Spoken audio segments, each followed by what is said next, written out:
रवि की आंखें तेज रोशनी से चौंधिया गईं। उसने घबराकर अपने हाथों से चेहरा ढक लिया।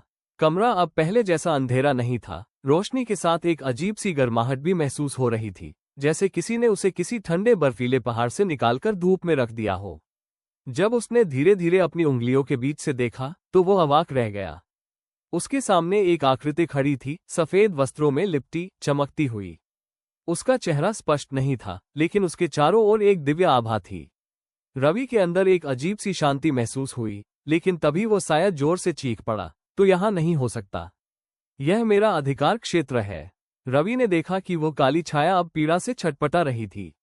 उसकी लाल आंखें अब और भी भयंकर लग रही थीं, लेकिन उसमें एक डर भी झलक रहा था।